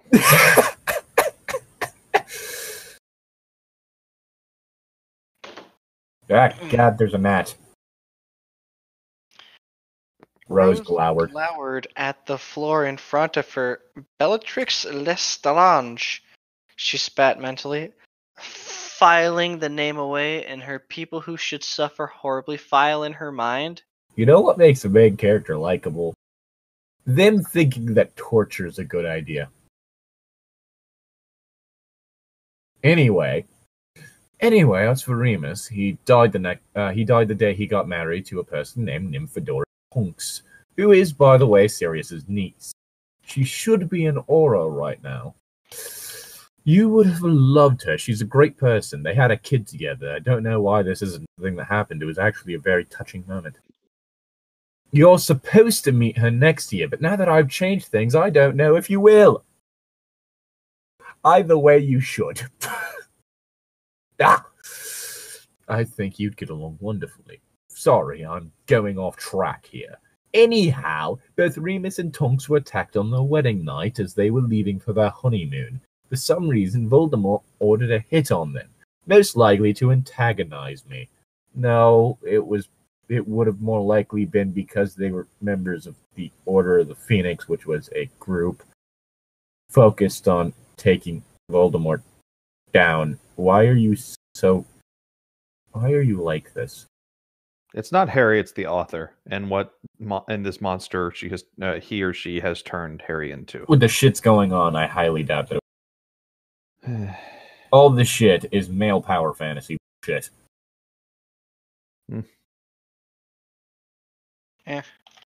He or she, I don't know which, like I said. Harry went quiet for a short moment and stared at the ground morosely. He could still feel the pain of not being there to save them while he and his friends were looking for the Horcruxes. The only reason he knew of what had happened to Remus and Tonks was because from what he could glean from the Daily Prophet and various Order members. They fought like heroes, managed to kill 9 Death Eaters before they were forced to detonate a magical bomb in their desperation. You mean Cast Reducto? They died in the blast, but took every one of the bastards with them. This chapter's so long. It's also so stupid. Also, okay, was the morosely thing? Yeah, okay. Rose let out a pained sob. Just won't stop crying, will you? Do you not get dehydrated? Partly at the destroyed expression on Harry's face, and partly at the knowledge that the two people she loved most would die in the future. Unsure of what to do, she scooted closer to Harry and wrapped her arms around him in a comforting hug, for Harry and for herself. I mean, her crying so much and being dehydrated would explain why she's so thirsty? Question mark. I was attempting to make a joke. I don't know. Hate you. I hate you. Nice. I'm sorry, Rose, but that was how things went in my dimension, Harry said softly, returning the hug gratefully. But I've already said that I'm not going to let that happen here. As for Dumbledore, Harry spat the name like it was a curse word. Okay, why hate Dumbledore? Yeah, he made mistakes, but he was human. Everyone makes mistakes. Everyone has those days. Ahem. Just one of those days. You don't want to wake up. Everybody sucks. Would you believe me if I told you that Dumbledore killed himself? Harry felt Rose pull away from him with a horrified expression on her pale face. No, he didn't commit suicide. He let those he trusted beyond anything else be the death of him. Snape murdered him in front of me.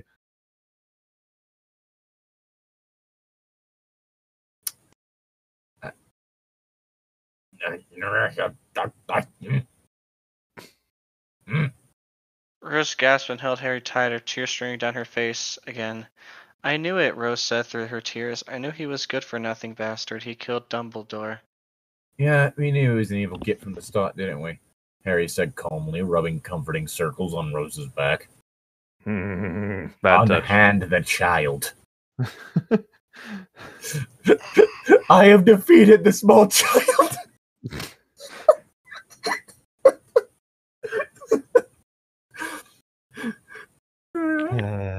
Those things I just wanted that line to be said to make Ancient Knight just very much like, oh, wait, what? The 12-handed god has defeated the small child. Anyway. It's still your line, isn't it? Yes, I know. I fucking hell. Dumbledore wouldn't believe me. Snape earned Dumbledore's trust after he defected from Voldemort and gave Dumbledore a vital piece of information during the First War. He then started acting as a spy in the Death Eater's camp, providing Dumbledore with crucial information.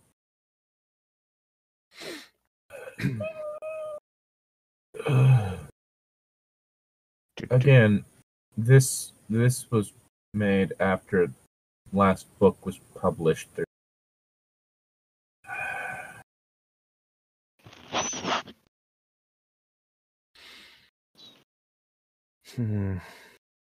What is that? Yeah, I was getting ready to read my line. I thought you were going to say something else. I wasn't sure, though. No, it's just sad. What is that? Rose said, wiping the tears away and reluctantly pulling from Harry's arms. She felt so safe when she was... I'm going to beat the two of you to death with each other. There's going to be one ankle in each hand. Slamming you together like those fucking inflatable tubes you get at a hockey game. So, how'd you die? That's a hell of a story. And I'm going to do it at a hockey game. Security can't stop me this time.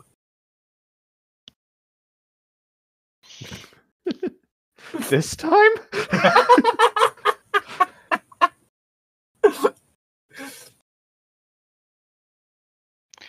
It was the reason that Voldemort went after our parents, Harry hissed icily.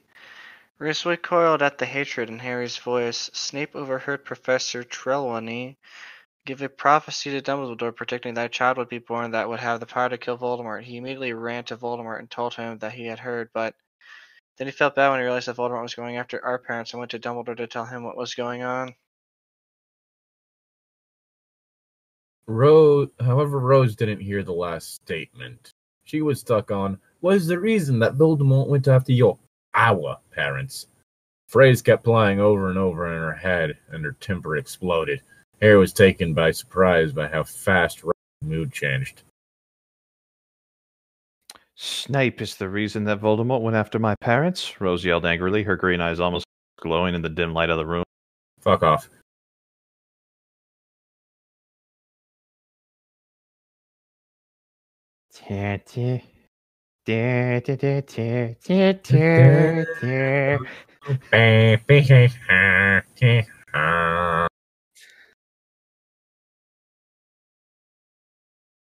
Zane?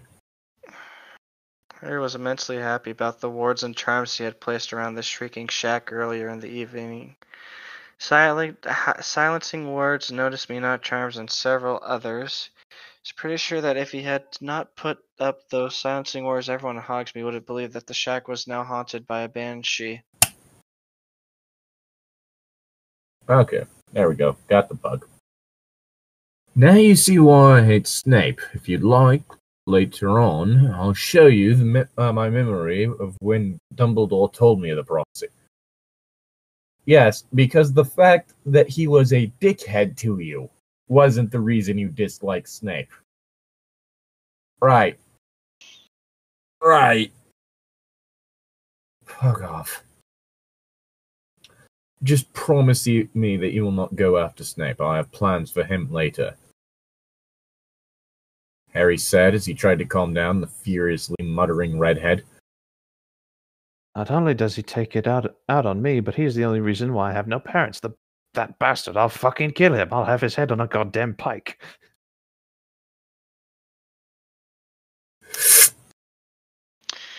Actually, Rose, the prophecy is the reason Jack Voldemort went after our parents. Harry said, shocking Rose from her muttering. He waited a moment to make sure that he had her complete attention before pulling a silvery strand from his temple and putting it in the pensive.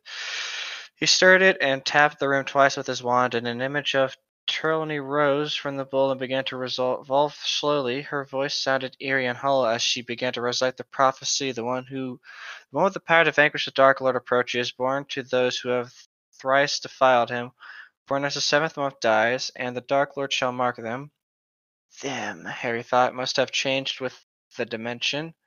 But why would it change my memory? As his equal, but they will have power the Dark Lord knows not, and either shall die at the hands of the other, for neither can live while the other survives. The image sank back into the bowl and paled dramatically. Pretty sure that applies to you too, Rose. It could have been Neville Longbottom, seeing as he was born 30th of July, as the seventh month dies, Harry said softly. He knew Rose's next question and headed her off before she could ask it. Your scar, Rose. He mocked you. Rose's finger traced the contour of her scar, and she whimpered pitifully. Harry wrapped an arm around her slender shoulders and gave her a reassuring smile. You have me, too, he said. Rose smiled shakily up at him. Now, do you have any questions? Yes, Rose said right away. Is Draco a Death Eater? Oh, yeah, Harry said emotionlessly. I tortured and killed him myself. Oh, fuck off. You. Fuck off. At Rose's expression of revulsion, Harry hastened to explain himself. He and a group of Death Eaters had attacked an orphanage. I found Malfoy... I refuse to read that line. I'm sorry. Moving on. Off. Fuck off. Fuck off. Rose's eyes dulled. She would have done the exact same thing, but she came across Malfoy. Long tortured, moved to another subject, Horcruxes.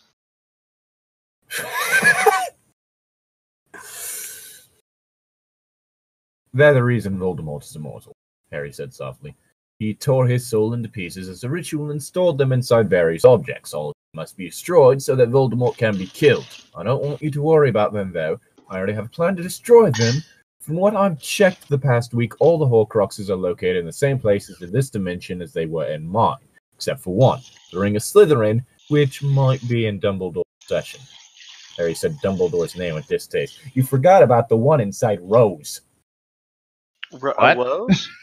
That's gonna be kind of interesting to deal with. I'm sorry, but I need to kill you quick.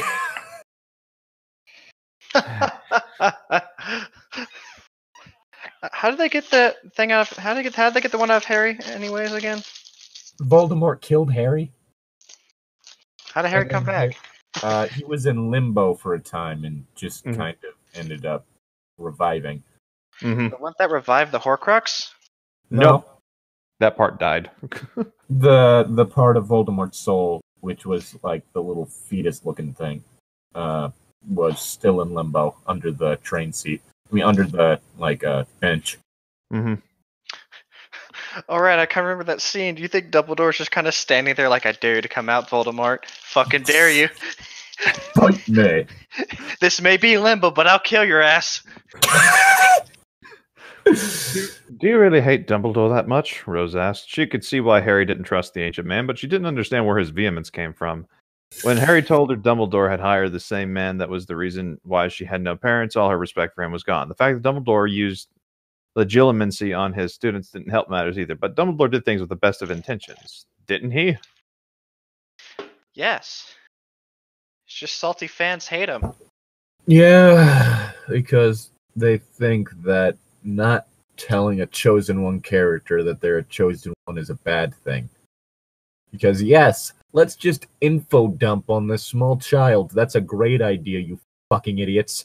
Yeah, look how Anakin turned out, guys. Come on, that's a terrible idea. You do it, it's just going to result in a bunch of dead children. Yep, basically. I do, Harry said simply, because everything bad in my life has come either directly or indirectly from him. I still haven't made my peace with him, and I doubt I will make peace with him anytime soon. The only reason I didn't kill Snape when it was revealed to me that he was responsible for our parents' deaths was because the Order still needed him, and Dumbledore had tricked me by twisting his words so that he had told me nothing while placating me. I still say it was his fault for not leaving me in the be to be raised by another family instead of those bastard Dursleys. Blasted. Again, the whole very much legitimate possibility that the reason they turned out the way they did was because of the fact that Harry was a Horcrux. Proximity with those Horcruxes has been shown to warp people's minds. So imagine spending years in the proximity of one. Like, if Petunia had legitimately hated her sister from the start, probably wouldn't have taken baby Harry in. Mm-hmm. Hell, you see childhood like Petunia, and she's all like, fuck yeah, wizards, I want to be one. But and she then could. fucking Snape racists at her. Rose couldn't help but agree with him. Harry, you don't have to answer this, but how did you get so strong? I mean, Voldemort has over 50 years of knowledge, and even though you may have all graduated, defeated him, right?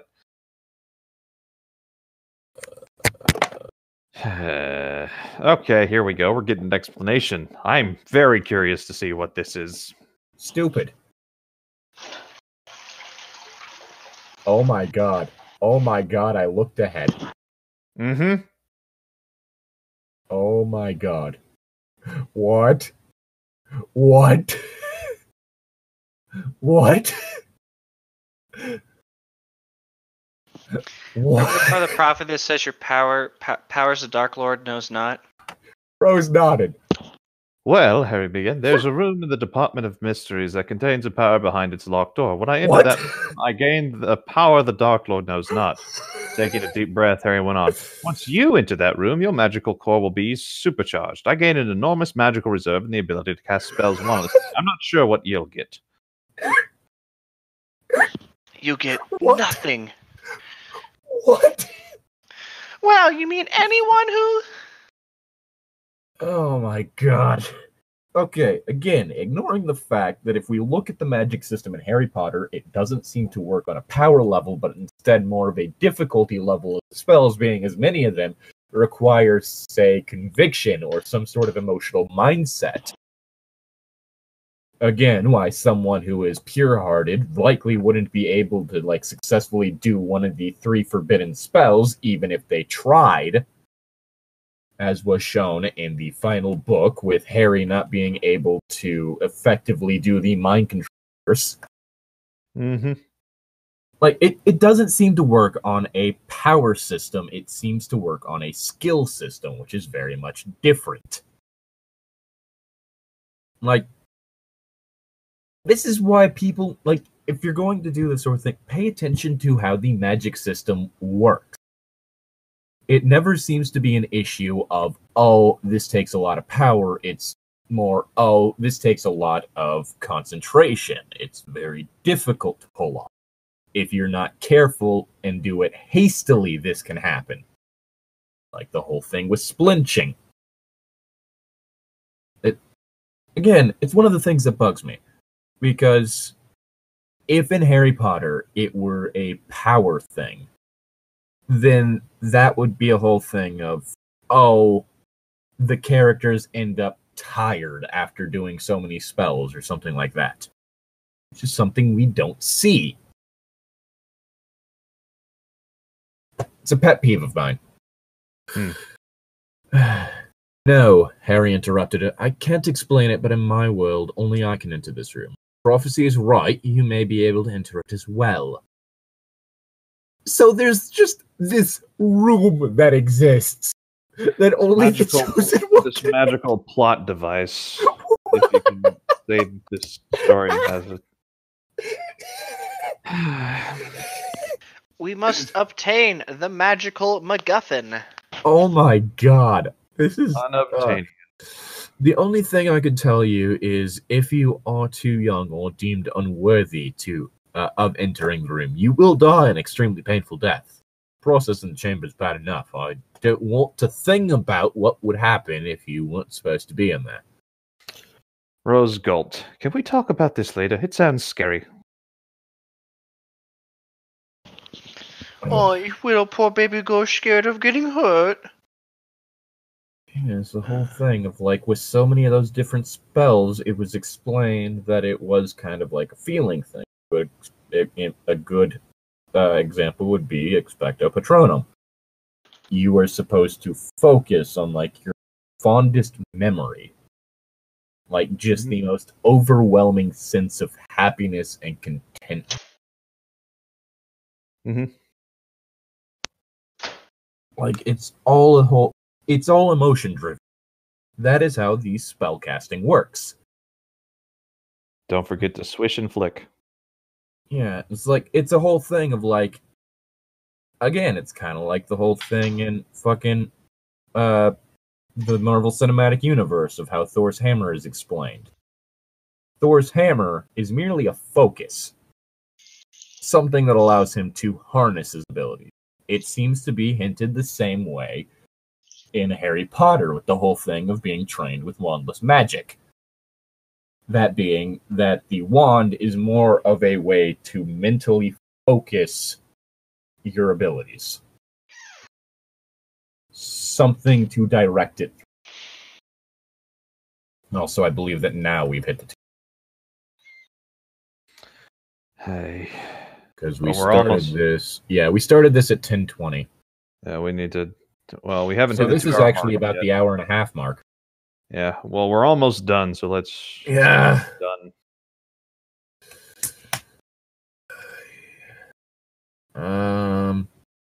Zane, it's your line. Yeah, it's Zane's line. Now or Harry? Harry.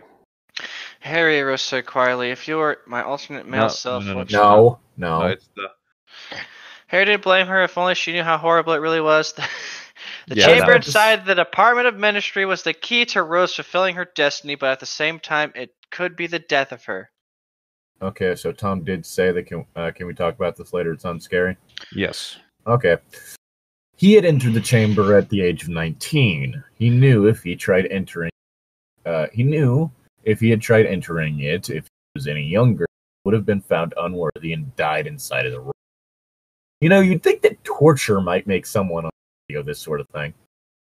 Now on to business. Harry quickly told her all about how his 4th year went, about the Dark Mark at the Quidditch World Cup, Crouch Jr., the Triwizard Tournament, and what Voldemort's plans were about. There was a moment of silence as Harry finished his explaining things to her before Rose spoke up again, a pensive look on her face. She suddenly turned into a stone bowl filled with memories. It was weird. Oh, Fantastic Beast and where to find them. Fucking hell. Don't remind me. Oh, did you not like that movie? The first one is passable. The second one. I haven't seen the second one. I don't plan on it anytime soon, so. Harry, Rose said quietly, if you are my alternate male self, what should I call you?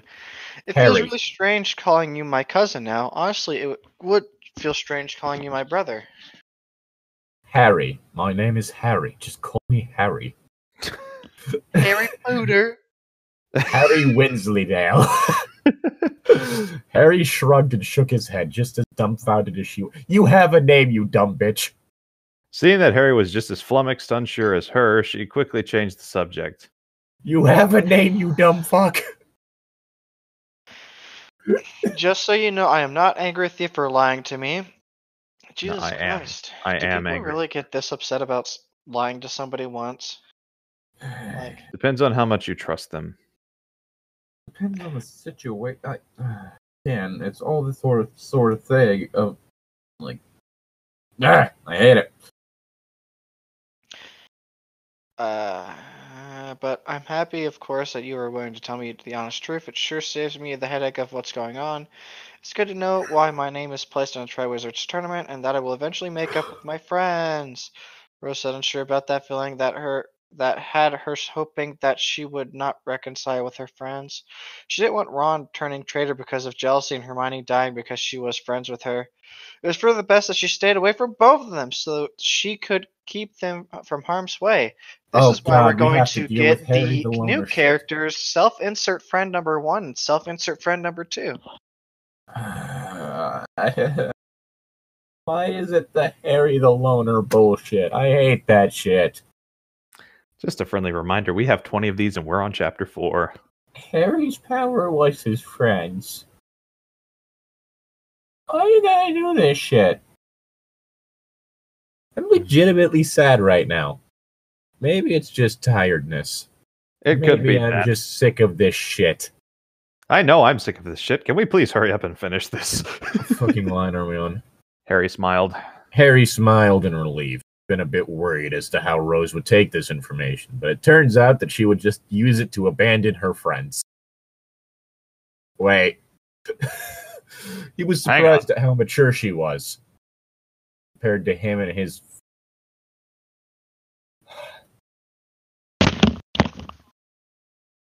Author? You're on fucking ice. It gets worse. I know, I saw. I guess it's true. Girls really do mature faster than us guys, thought Harry. They're just more emotional compared to us. I'm going to break someone. Zane? Zane?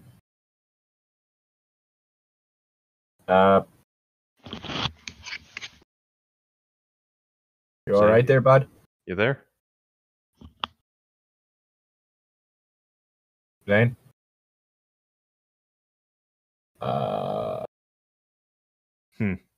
Well. Maybe he's AFK right now. Might be. You want to read the next line? Sure. Wait, no, you read the last one. Yeah. That makes me want to kill someone. Mm-hmm. I don't have time for this fucking Megan Trainor-ass regressive bullshit. It didn't take long as Rose got more comfortable with Harry, as both began talking a bit more about Harry's dimension. Not to mention, skimmed through some of his more pleasant memories in the Pensive. After seeing Bill's wedding, the Pensive, she hinted at Harry at how she wouldn't mind having a Pensive of her own. Harry wasn't as clueless as most men his age. He took the hint and told her after they finished viewing all of his memories of his world that she could have the Insieve as an apology gift. Fuck off. Fuck off. While the two were talking, Harry couldn't believe how angry Rose seemed at the mention of Snape and Dumbledore. As much as Dumbledore had said he only considered what was best for Harry, and by extension Rose, those words didn't placate Rose. She was a redhead and a Potter, and from what he had seen, she could be really hot-headed when she wanted to be. Fuck off. Rose seemed to be surprised and shocked at some of the things that were different in Harry's dimension compared to hers. One thing she was most impressed with was Harry's skills with a sword.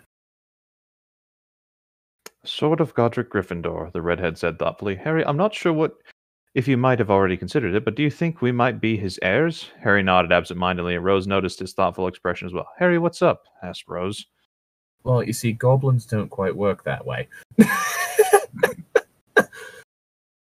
The goblin thing was actually really fucking interesting. The whole thing is goblins considered the creators of something to be the rightful heir, with the goblins being the ones that created the Sword of Godric Gryffindor. So what they believed was that after Godric Gryffindor had died... got it. Well. Shit. After Godric Gryffindor had died, that they would be the ones to receive his sword again. Not his family.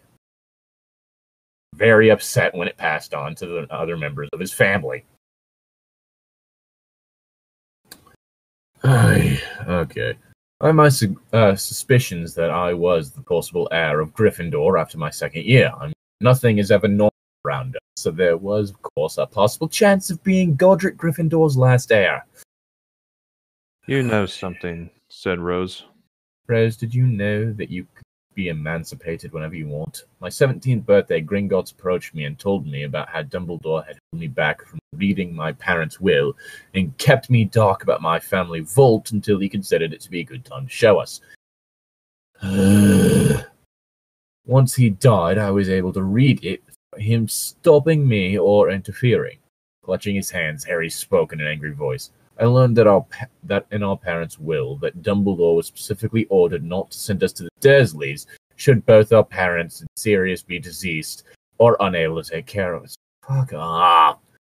Should Sirius be unable to take care of us, we would be sent to the Moon family, James's mother's side of the family, or any light family. I really hate the fucking light magic thing in this story. I don't know if I've mentioned it before, but it is really pissing me off. Hello? Hi. There you are. Okay, so, not as broke as I thought it was, I guess. I can hear out of both ears. It just kind of fell apart and I had to put it back together. How did that happen? Threw it at the wall. Why? Because. Was it the same thing that pissed me off? Probably not. Okay. You alright there? Just get this over with. Okay. Where the fuck? Okay. Or any light family that would be capable of taking care of us so long as the Dursleys were out of the picture. If Harry thought he saw Rose was really angry a while ago, she was nothing to how angry she looked now. She was positively radiating magic, and Harry knew he was going to have to calm her down before she brought the entire Shrieking Shack down on them. I lost my place. Hold on, where are we? Casting a powerful wandless and wordless calming spell. Harry put an arm around Rose, who started to cry again. Girls, he thought exasperatedly. Fuck off. Fuck off. Also, nothing like just rewriting a person's emotions. That's a good thing to do. That old bastard.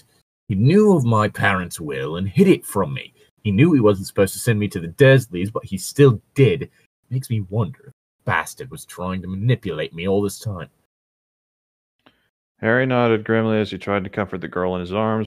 Found out about what Dumbledore had done to him. It took the combined might of the Order of the Phoenix, who was present for Dumbledore's will, and several of the most powerful goblins in Gringotts to calm him down.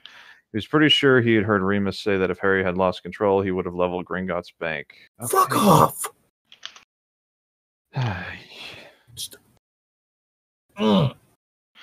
That was the day that everyone had questioned his or her loyalty to Dumbledore. Withholding a person's will was considered an act of treason in the wizarding world, especially a well-known family like the Potters. It was even more frowned upon than casting the unforgivable curses. Oh my god. Yes, because we need to make it to where the most important thing is how important Harry's wizarding side of the family is. That's the most important thing. It's not like Harry's whole, personality and character was built upon the fact that he did not see the importance of this type of shit. Let's just finish this. Okay.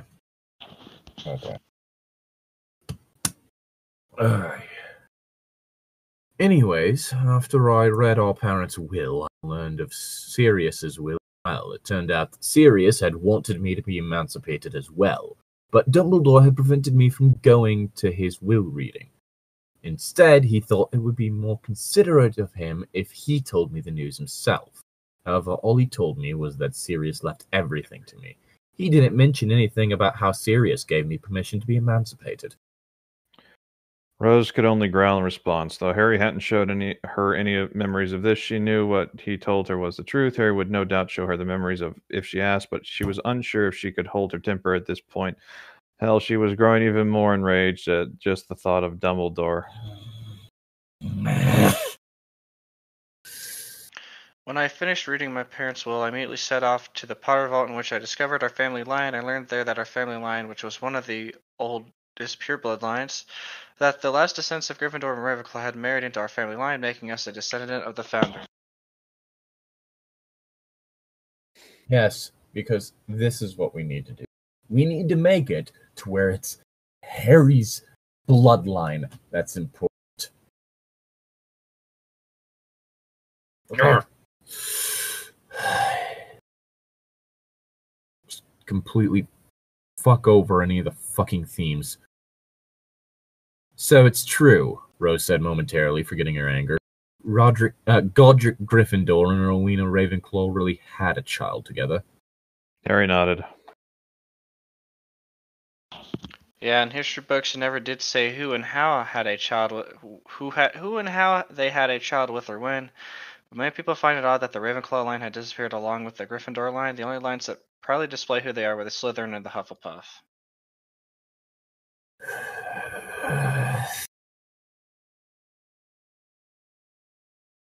Tom. Oh, wait, me. So, what happened when you learned of all? Rose said, hopefully, to know more about their family. Nothing much, but I did learn more about the sword of Gryffindor. Only those heirs who showed true loyalty to Hogwarts could wield his sword. No. Also, the sword is actually a shape-shifting weapon that will change itself to any blade most suited to the person wielding it. Very creative, I admit. Okay, so what? He wields a katana? Fucking. Harry said, thinking. He had his sword stored in his trunk. Did that mean that there were now two in this dimension? It was something he had to look into. Dual wield. Wow, I have to get the sword back from Dumbledore, Rose said excitedly, but then she frowned, but I probably won't even know how to use it. Only a true heir can use it. I mean, there was the whole thing of a true heir of Godric could pull the sword out of the hat, which is something that not only Harry, but Neville did. And it seems to be less of a bloodline thing in that case, and more just a whole thing of, embodying the spirit of Godric Gryffindor, who believed that only the brave should be admitted. Bear in mind, when Neville pulled it out, he was set on fire. I can teach you. It'll help you very much, as Voldemort doesn't know how to use a sword. That is by far the stupidest line I have ever heard. I've ever read. I've ever said. He puts Muggles' weapons beneath him. Yes, this magically created Muggle weapon. Really? Rose asked, her eyes shining with hope and excitement. You'll teach me how to use weapons? Of course, if you really forgive me for lying to you, I'll train you to be the strongest witch in your year, possibly in your generation. Whether it's in weapons or magic, Harry said hopefully. Rose simply laughed. Harry, of course I forgive you, you prat. I was never really mad at you in the first place, she said, happy that Harry had considered about her happiness and her forgiveness as his top priority. She knew she could trust him. And thank you. I would love for you to train me, she said, jumping on him for a hug. Harry was inwardly amazed at the maturity that Rose showed. He had considered that Rose might have hexed him for lying to her, but she was simply so nice and kind. A bit too trusting, if he had to admit. Just like he was back in his fourth. I hate everything about this story. Alright. Zane has a line, then you have a line, and we're done with this. I said my line. Yes, I said my line now. Zane has a line, and you want. He said his line, and then I said mine. Okay, cool. Trusting, just like Harry. Okay. Okay, cool. Special thank you to Destiny Barrett for supporting us on Patreon. If you like what we do and would like to support us as we put ourselves through this type of shit, then consider going into the link in the description and donating to our Patreon. Oh, God. Again, it's like the See best y'all. way I can say it is flagrant disrespect for the original author. That is what it feels like. Bye.